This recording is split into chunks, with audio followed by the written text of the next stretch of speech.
Welcome back for today's video where I'm only going to be touching on one poll, so going to be a relatively short video for today. This has come out over the past couple of days from McLaughlin and Associates, and they did something really interesting here. So just to preface before jumping into it, there's been some rumors going around that the establishment and corporate Democrats and the big donors are getting a bit nervous having Biden being their top option to go with and support, and part of that is because he's kind of been fading at times in the polls.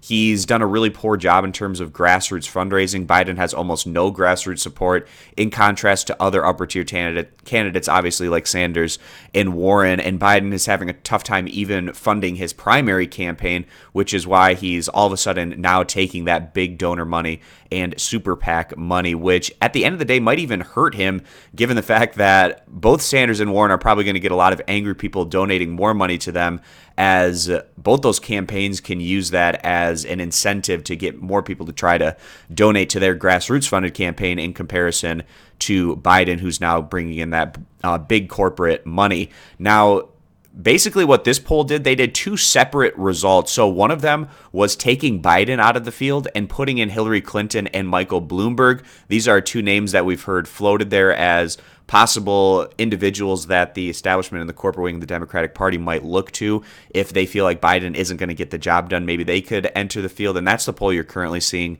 on the screen. And then they also did another one separately with the same group of this particular sample that had Biden in there, and it didn't have Clinton and Bloomberg, and I'll show you the contrast in the results. So the one that we have that takes Biden out of the mix and puts in Clinton and Bloomberg, we can see Bernie Sanders leading the pack at 23 percentage points, followed by Elizabeth Warren at 20%. And then all the other candidates have less than half the support of these top two-tier candidates, where Clinton only coming in at 10 percentage points, followed by Kamala Harris at 9%, Andrew Yang at 6%, Buttigieg at 5%, Cory Booker at 4%, O'Rourke at 3%, Michael Bennet at 2%, Klobuchar at 2%, Gabbard at 2%, Steyer at 2%, and then Bloomberg only getting 1 percentage point.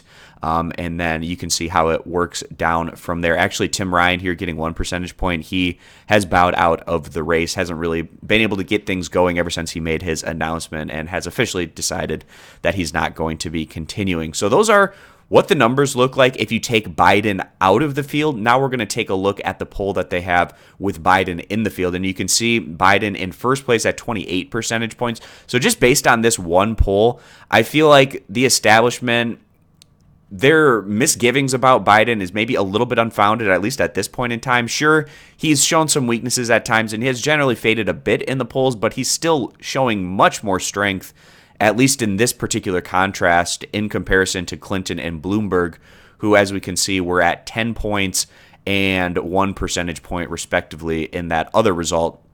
So then we can see Bernie Sanders in second place at 18 percentage points, Elizabeth Warren at 16 percentage points in third place, Harris and Yang each at 6 percentage points, and then you can see how the support goes down from there. But what's really interesting, in particular, is African-American voters are keeping Joe Biden's first place afloat. As you can see, the African-American demographic, he's at 42% of support over here. And when you take Biden out of the mix, it's kind of interesting to see how the African-American vote gets split up amongst a bunch of other different candidates instead of being centralized more so on just Biden, where Sanders was at 8%, Warren was at 9% among African-Americans. And then we go down and take a look at, without Biden in here, Bernie and Warren both get a boost up to 15 and 17 percentage points respectively, but Hillary Clinton gets the most support of the African-American voters still here in 2020 at 21 percentage points. That was a big block of voters for her having success in the 2016 primary when she was able to get past,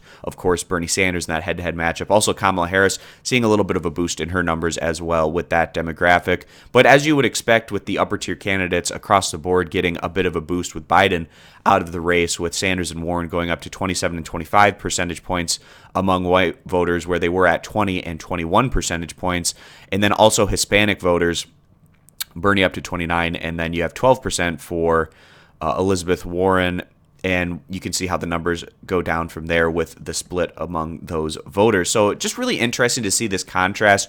If you were to take Biden out of the mix, I think it actually makes things even easier for the progressives, Sanders and Warren, to go on and be the top two candidates. We might still see that at the end of the day if Biden gradually slips in the polls as we work our way through the upcoming months.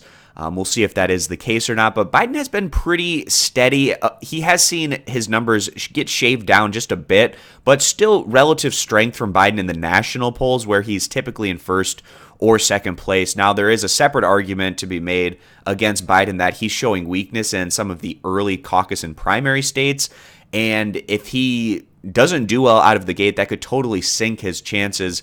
A lot of this is a momentum-based thing in these primaries, where if you have success in the states that are earlier on, that can really build up your campaign and propel you going forward. And this is where Biden could possibly struggle. I wouldn't be surprised if Biden went on to not win any of the first 3 states of Iowa, New Hampshire, or Nevada.